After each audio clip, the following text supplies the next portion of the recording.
My dudes, what's going on? Welcome to the World 3 Party Dungeon God Guide, where I'll show you how to set up your character to punch Galaxus into the Shadow Realm. Let's get into it. Let's start off with food, traits, and cards. And you might be asking, wait, what do you mean food? Believe it or not, you can actually use skilling food in party dungeons and it doesn't consume.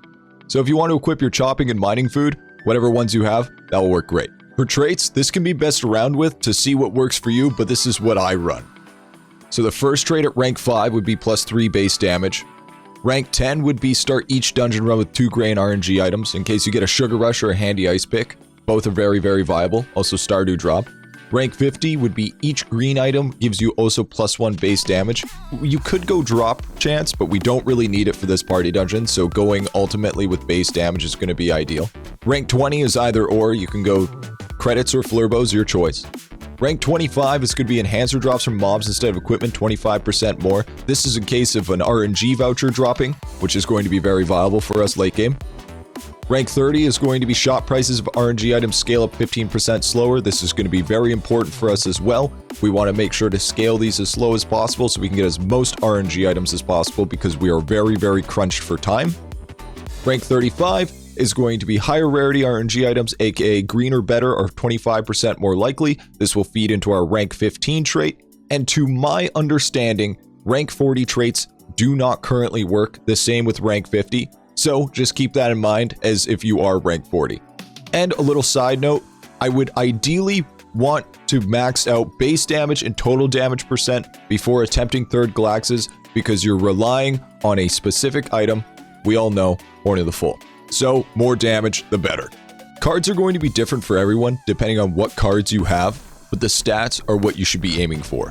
So Enrage Snako Step is a total damage percent.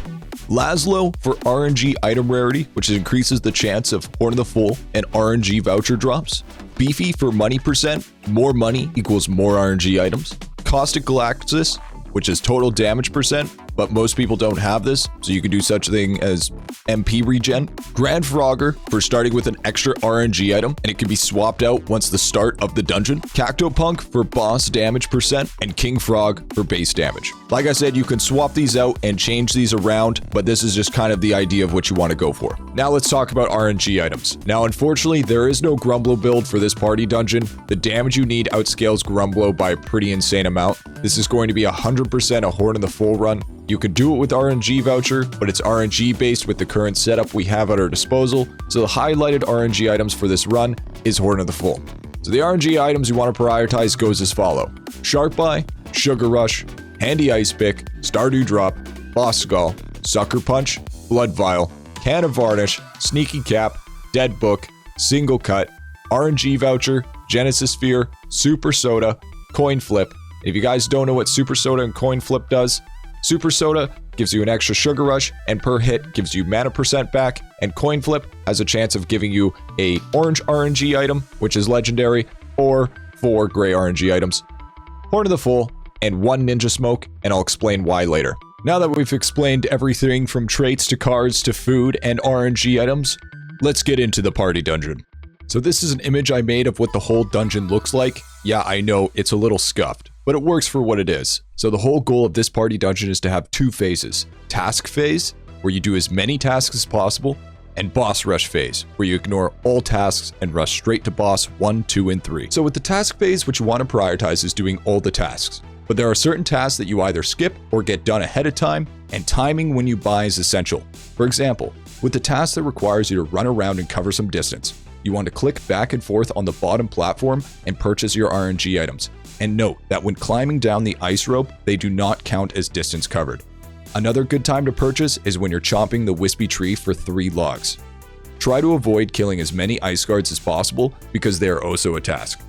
While doing tasks, you're going to find yourself running past the little fish pond. As you're running past it, click on it to see if you get an instant reel for a jellyfish or a goldfish. You will have an invisible temporary inventory, so you can use this to your advantage. Do not do the fishing task when it prompts, because it's a complete time waster. Do it while you're making your rounds, only if you get instant reels. And since you're not doing the fishing task in the specific party dungeon, while the fishing task is active, go ahead and farm up wispy lumber and frost ore from the mining node to get as many as possible. This will create a domino effect later in the dungeon due to the temporary storage realizing that you've already collected selected set items. The mining and shopping task will always be in stacks of 3, so having 6 or 9 of each in your temporary storage will be massive. Same goes for the jellyfish and the goldfish. These are also part of the temporary storage.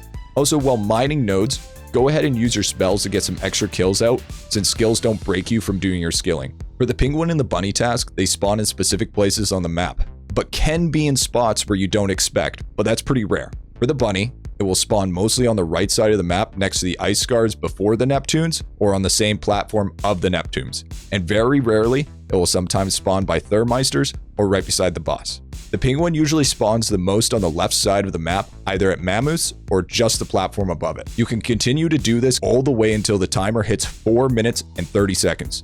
Then the boss rush phase starts. But before we get there, the basement shop you want to buy in this order: more mobs, followed by 50% damage, followed by 25% movement speed, 2 times guard damage, 1.5 times guard damage, and then the rest can go into RNG items. Some people say, but you don't need to buy guard damage upgrades. Don't do that. You need the damage, especially for the third boss. They are insanely tanky, and the faster they die, the more time you save for the boss. Now it's time for boss rush phase. This is the big one. If you look on the scuff map I made, follow the arrow. For each of the bosses, this is the shortest distance, and the left guard at the very top is always weaker than the guard on the right before the boss. Note, you must kill at least one of the top guards, or else there is a defense buff on the boss to make him unkillable. Now, if you manage to pick up Ninja Smoke, you can do this sneaky trick. You wait for a mammoth to path right below the rope, you can get hit by it, proc the Ninja Smoke, and with your extra invincibility frames, you can walk past the guard without getting one shot. You could do this with Insta-Res, but you only get one a day, and you don't get style points for it. With second boss guard, this does not save very much time, but with the third boss guard, this saves you roughly 10 to 30 seconds. Now, if you did it correctly,